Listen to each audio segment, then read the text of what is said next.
Simplicity is not about owning less. It is about owning yourself. Look around, the boxes you never opened, the apps that never sleep. The noise keeps asking for one more minute, one more swipe, one more promise you never made to your own life. If happiness feels thinner each year, it is not because you are weak. It is because your attention is being rented out by things that do not love you back. Tonight we will not clean a closet. We will clean the story you live in. What if less could feel like more time with the people you miss? More quiet in the room where you think? More pride when you look in the mirror? Stay with me. In the next few minutes, we will touch a rule called enough. Once you touch it, the rest begins to move. Before we begin, ask yourself one question. What are you finally ready to let go of? Minimalism is not about owning less for the sake of pride or performance. It is about owning yourself so your days feel like they belong to you again. Think of it as a contract with attention. You promote what you value, and you retire what keeps stealing your time. The goal is not an empty room. The goal is a life that finally feels clear. Open a drawer in your mind. Inside are objects you rarely touch, receipts from a season you barely remember, and cables with no device at the end. You close the drawer, but the noise lingers. That is because clutter is not only physical. Clutter is a story that whispers you might need it one day, that you worked hard to buy it, that it says something about you. Minimalism offers a gentler story. You are not your drawer. You are the one who chooses. This choice is older than any glossy photograph of a spotless kitchen. In Athens, teachers asked what a person truly gains by owning what he does not need.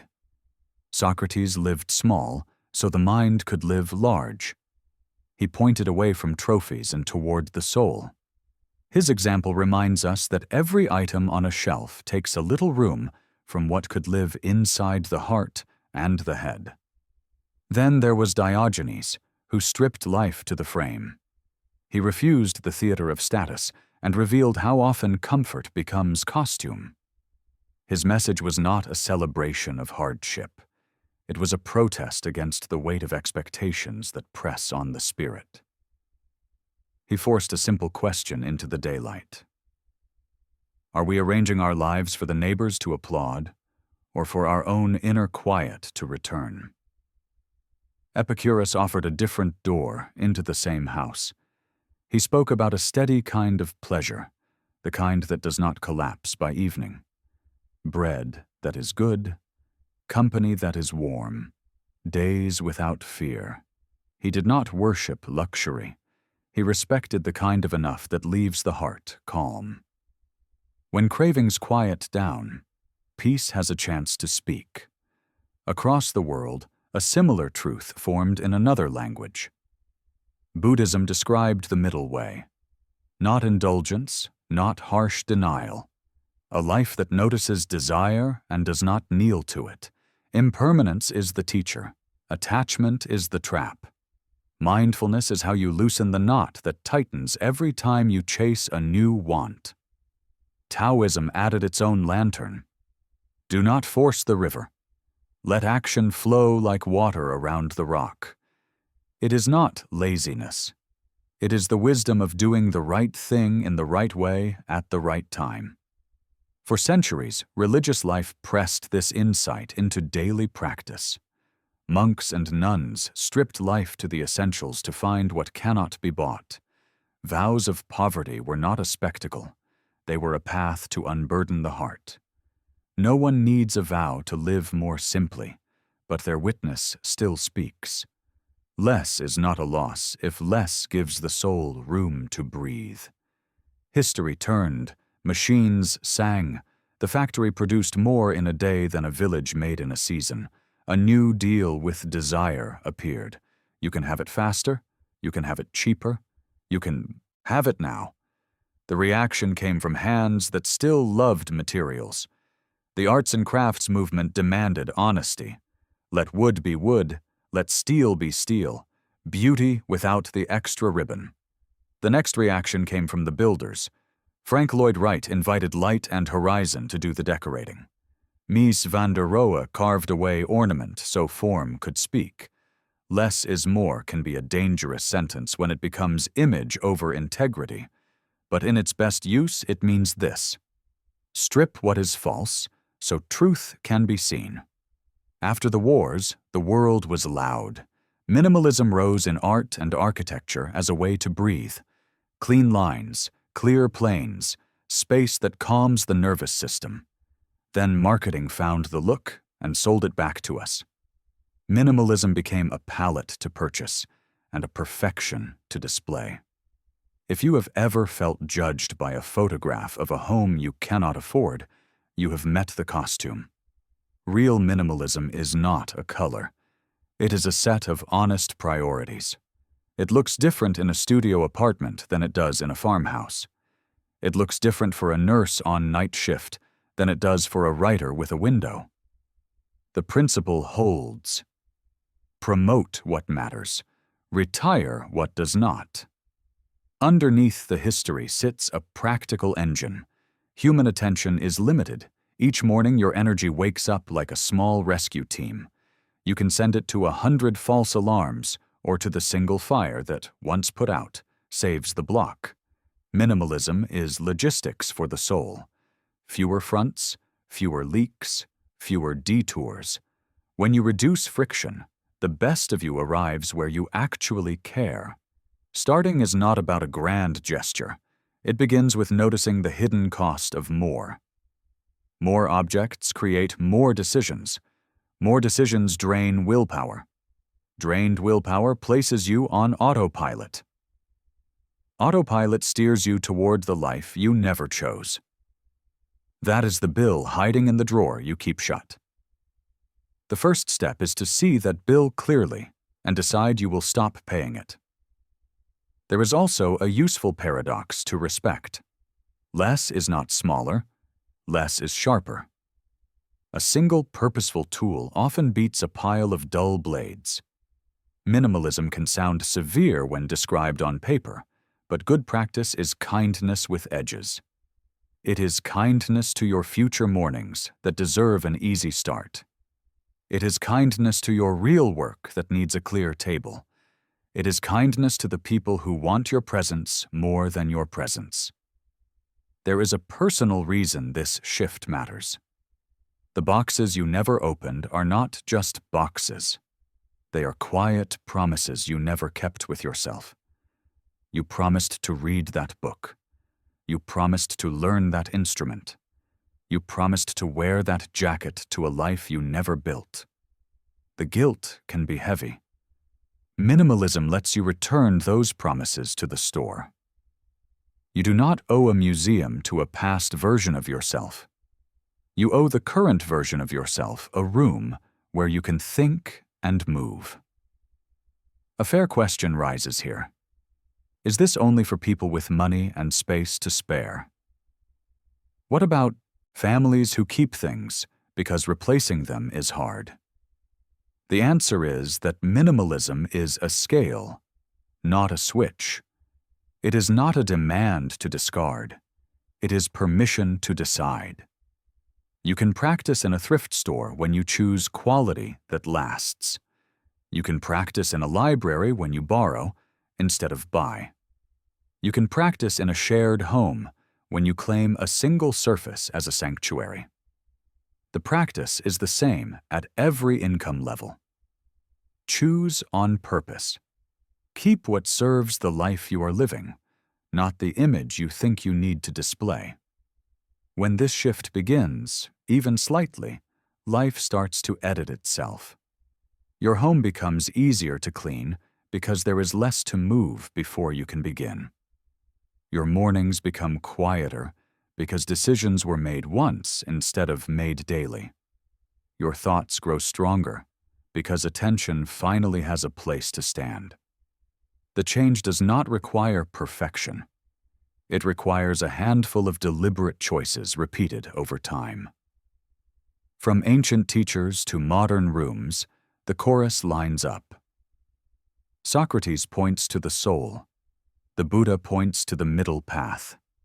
Taoism points to the river that does not force. The architects point to the light that arrives when walls move out of the way. All of them are pointing to the same center.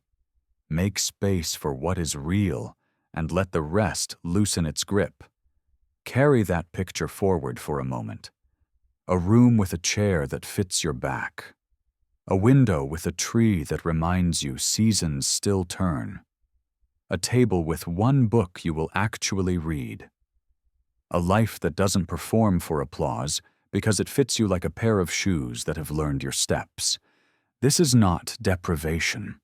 This is design. It is the quiet design of a life owned by its owner. If that sounds like peace, it is because peace is what arrives when noise stops pretending to be necessity. If that sounds like freedom, it is because freedom is what arrives when stuff stops telling you who you are. This is the long road to less. We have taken the first mile together. Next, we will walk into the mind. We will examine the reasons we cling and the tricks that keep us buying. We will see why clutter raises stress without asking permission. Then we will move into the day you are living right now. The phone that never runs out of demands. The feeds that never reach the end. The calendar that leaks your best hours. For now, let one choice be enough. One honest drawer. One honest breath. Then another. Before we clear a room, we need to understand why the room filled up. Stuff does not walk in by itself. It enters through the door of a story. I might need this later. I deserve this after a hard week. This will make me look a little more put together.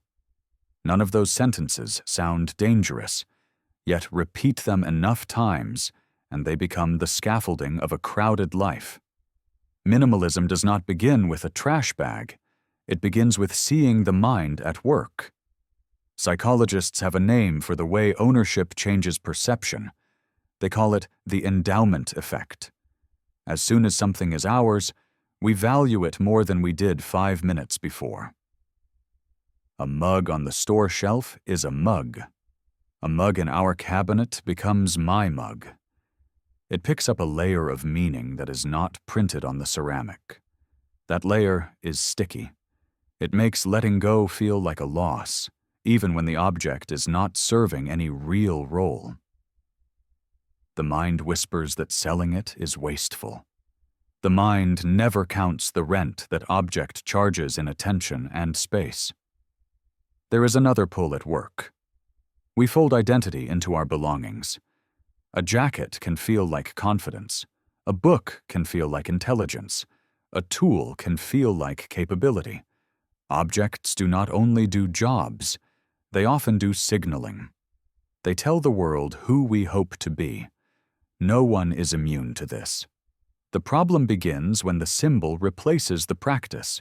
We stack shelves with the identity we want and postpone the actions that would quietly make that identity true. The guitar in the corner does not make music until the hands are honest. Minimalism does not shame dreams. It asks for alignment. Keep what you will use to become who you say you are. Retire what keeps you pretending. Nostalgia deepens the knot. A toy that belonged to a child. A shirt from a season that felt golden. The ticket stubs of a trip where you laughed until your stomach hurt. These objects carry a charge. They do not just stand there, they glow. Letting go can feel like betrayal. The gentler move is to separate memory from material. A photo of the toy may be enough. One shirt, not 15, can honor the season. A letter to your future self can carry the same joy as a stack of fading paper. The memory lives in you. The object can be a bridge, not a prison. Now consider the cost of physical clutter on the body. People like to say chaos is creative, but that slogan rarely survives a tired morning. Visual noise pulls attention in 1,000 small ways. Each item is a tiny question. Do I need to move this? Should I clean this? Why is this still here? The brain is not a bottomless lake. It is more like a sink with a small drain. Too many inputs and it backs up. You feel it as irritability, as fog, as a desire to scroll just to get away from the room you are in. A tidy space is not about aesthetic pride. It is about lowering the stress that accumulates when your eyes argue with your nervous system all day long. Decision fatigue plays its part. The more choices you make, the less strength you have for the choices that matter. A crowded closet creates dozens of micro-decisions before breakfast. This shirt or that shirt. Those shoes or these shoes. A pared-down closet replaces the debate with a short list you already like. You do not become less expressive. You become more consistent. You save decision power for the work that feeds your life instead of the outfit that hides your doubt. The same math applies in kitchens, garages, and digital desktops. Fewer options. Better choices. Stronger day. Hedonic adaptation sits behind many of our purchases. The first day with the new phone glows. The 5th day settles. The 3rd week feels normal. The mind learns the level and then calls it the floor. That is how we end up chasing upgrades that do not upgrade our lives. A wiser move is to invest in things whose value grows with time. A well-made pan that seasons. A chair that supports the body that carries you. A class that becomes a skill. These purchases defy adaptation because they keep giving more the more you use them. They are less entertaining on day 1 and more rewarding in year 3.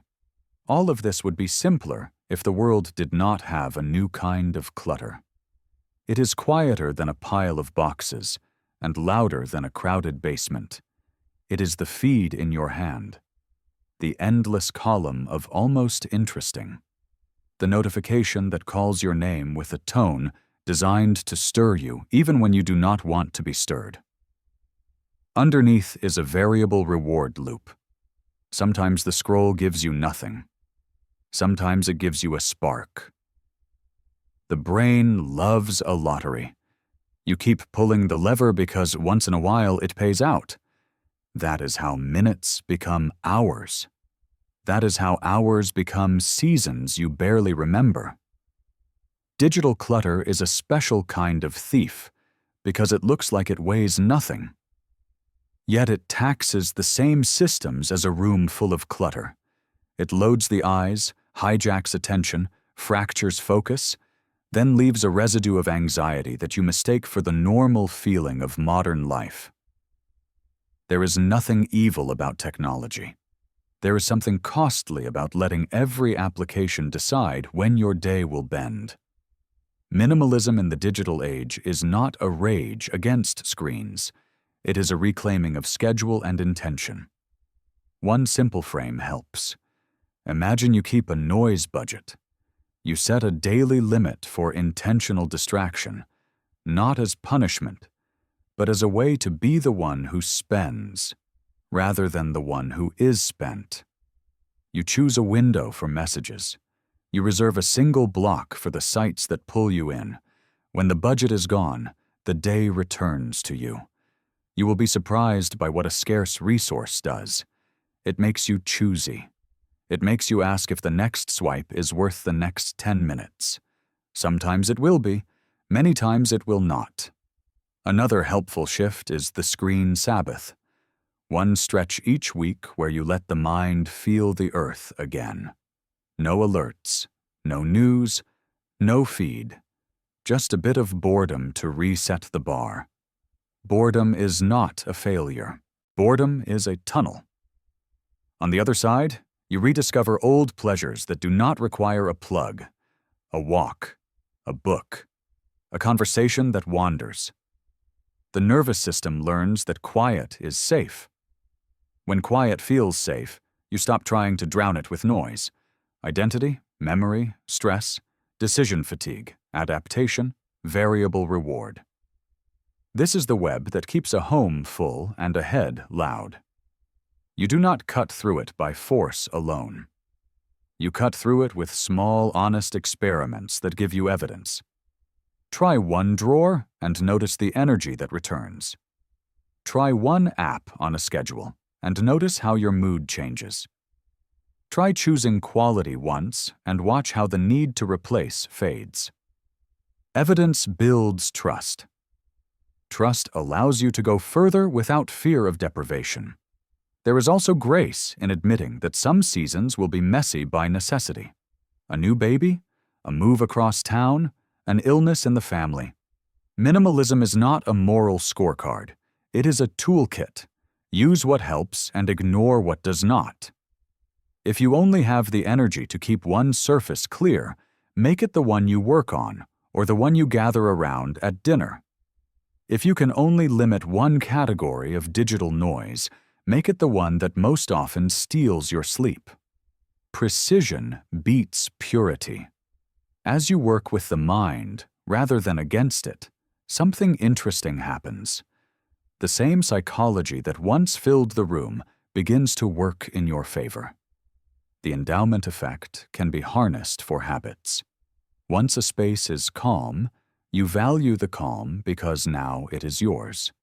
You protect it. Identity can be anchored in action rather than objects. You become the person who reads because the book on the table is the one you're reading now. You become the person who shows up for walks because the shoes by the door are not a boast. They are a ritual. Even adaptation can be a friend. You get used to the ease of a clear counter and you refuse to go back. What you will notice, slowly and then all at once, is that your attention stops feeling like something other people can rent. You wake with more patience because the first decisions of the day were made last night. You work with more force because the tools you kept are the ones you actually use. You love with more presence because there is room in the room for the people you care about. You do not need perfection to feel this. You need a series of cleaner defaults. We have looked inside the mind that clutters and the body that pays the bill. In the next section, we will walk into the field. We will translate principle into practice. We will draw a simple map for your physical space, a simple plan for your digital life, a simple method for your time and money. Nothing extreme, nothing that requires a white sofa. Just a handful of repeatable moves that make every day lighter than the one before. Principles are light. Practice is weight. This is where we translate ideas into rooms, screens, calendars, and dollars. Nothing extreme. Nothing that needs a white sofa. Just a handful of moves that repeat until your days feel like they belong to you again. Begin with a single surface, not a whole room. Claim one table, the one you use to work or to eat. Stand in the doorway, look at that table, and ask a few quiet questions. Does each object serve the life I am living today? Would I buy it again at full price? If it vanished overnight, would I notice? You do not argue with yourself. You listen. What stays is what works. What leaves is anything that keeps borrowing attention without paying rent. You are not punishing the object. You are protecting the table. Once the surface is clear, do something that matters at that table. Write one page. Share one meal. The brain will mark the connection between less and better. That connection will carry you to the next surface when you are ready. Containers decide quantity, not willpower. A single shelf for books you are actually reading. A single tray for tools you actually use. A single box for sentimental things, not a closet. When the container is full, you have reached enough. This is the gentlest kind of boundary, because you are not fighting desire. You are sizing it. The same rule helps with clothes. Create a small rail with the pieces you reach for without thinking. That rail is your daily uniform, even if the colors change. Washing becomes simpler. Mornings become shorter. Confidence becomes steadier because you stop rehearsing identity in the mirror.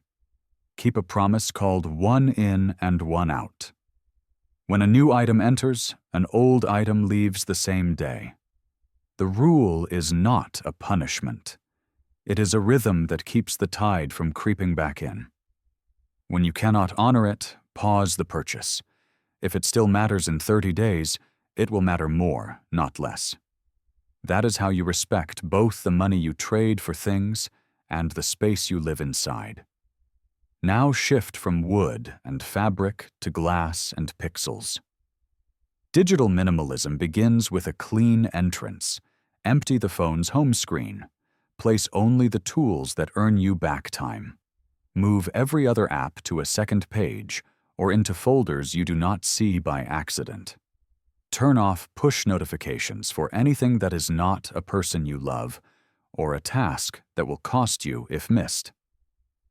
Make attention something you go and get on purpose rather than something that is yanked from you all day long. Messages and email live in windows, not in a dripping faucet of alerts. Pick 2 short blocks for replies, one before lunch and one late afternoon. Outside those blocks, the phone stops being the boss of your schedule. Give yourself a daily noise budget. Choose a small number of minutes for intentional distraction and spend them like cash. When the budget is gone, you close the tab and walk back into your day. Scarcity makes you choosy. It turns the next swipe into a decision instead of a reflex. When you overspend, note it without drama and try again tomorrow. Minimalism is not purity. It is practice. Once a week, take a quiet screen Sabbath. Half a day is enough. No news, no feeds, no alerts. Let boredom return like a muscle you forgot you had. On the other side of boredom, old pleasures show up again. A long walk, a slow book, a conversation that wanders without a destination. The nervous system learns that quiet is safe. When quiet feels safe, you stop trying to drown it with noise. Email can become a field you harvest instead of a swamp you sink in. Create 3 folders only. Reply, waiting. Archive. Start at the top. Touch each message once. If it takes less than 2 minutes, reply and archive. If it needs thought, move it to reply. If you are waiting on someone else, move it to waiting and set a tiny reminder to check that folder every few days. 2 times a day, open reply and do the work you parked there. You are building lanes so your mind stops crashing at every intersection. Time is the currency that allows the rest of this to happen. Give each day a backbone. One important task that moves your real life forward. 1 hour free of screens so your brain can stretch. One small tidy that keeps entropy from winning. The tidy can be a drawer, a counter, a handful of clothes. The point is not to finish the house. The point is to finish a rep. Reps turn into rhythm. Rhythm turns into identity. You become the person who keeps promises to future mornings. Guard your calendar as if it were a bank account. Meetings and commitments are expenses. They deserve a budget. Decide how many hours a week you can give to other people's priorities and how many must remain for your own. When you are at the limit, the answer is no, or not yet, or not this month. You are not rude. You are clear. If saying no is hard, borrow a simple script. I want to give this the attention it deserves, and I cannot do that right now. The right people will understand. The wrong people will teach you why the boundary matters. Money responds to minimalism the way a cluttered room responds to light. First, you see what is really there. Then you start choosing with a calmer hand. Put a 30-day list on your phone and send every non-essential want there. Many items will die of natural causes. For what remains, apply the standard you already know deep down. Buy fewer things at higher quality that will last. Repair before you replace. Borrow or rent when the use is rare. Spend on tools for health, skill, and connection, because those pay you back in ways a collectible cannot. When something breaks, schedule a repair day and invite a friend. You fix 2 things and trade a story. That is wealth. Experiences deserve a line in the budget called memory. Sit down with the people you love and write 5 simple experiences that would make this season vivid. A picnic at the park, a long call with the person you miss, an afternoon cooking a family recipe until it tastes like the memory. Put them on the calendar in ink. Possessions fade into the background. Shared moments keep color. Relationships also benefit from a minimalist frame. More contacts do not mean more connection. Pick a small circle you can serve deeply. Send a voice message instead of a like. Invite someone for a slow walk rather than a quick scroll together. Decide which evenings belong to the people at your table, and protect those evenings the way you protect a deadline. Love grows in rooms that are not crowded by noise. Maintenance keeps the gains. Morning and evening resets are short rituals that prevent backsliding. 10 minutes after dinner to return the kitchen to quiet. 10 minutes before bed to clear the surface where you will work tomorrow. A weekly reset on the same day, where donations leave the house, the inbox is triaged, the calendar is checked, and the next repair day is penciled in. A seasonal edit every 3 months, where you ask again what serves the life you are actually living now. These small resets cost very little and return a surprising amount of peace. Measure progress where it matters. How long does it take to find your keys? How long until the kitchen is ready to cook? How many nights a week feel unrushed? How many hours you can work without the pull to flee your own desk? Numbers are not everything, but they will tell you the truth. If the numbers are not moving, the plan is too big. Make it smaller until it works. A plan that works is always beautiful. Leave room for grace. Some weeks will scatter you no matter how carefully you plan. A newborn arrives. A job shifts. An illness sits down without asking. Minimalism is not a moral contest. It is a way to suffer less when life is already heavy. On hard weeks, protect one surface and 1 hour and 1 promise. That is enough to keep the rhythm alive until the weather changes. Tonight you can begin without ceremony. Clear the one table. Put the tools of your real life on it. Turn off 1 category of notifications. Write 1 line on a 30-day list. Text 1 person and put 1 simple plan on the calendar. Tomorrow, you will feel the difference inside your body. It will be small, it will be real. That is how an entire life turns, not by force, by a series of clean defaults that make the best thing the easy thing again and again. Simplicity is not a smaller life, it is a sharper one. Attention is finite, so you place it where returns are real, a clear surface that supports real work. A phone that answers to you. A calendar that protects the hours you cannot replace. This is the rule of enough made visible, and it sounds quiet because truth rarely needs to shout.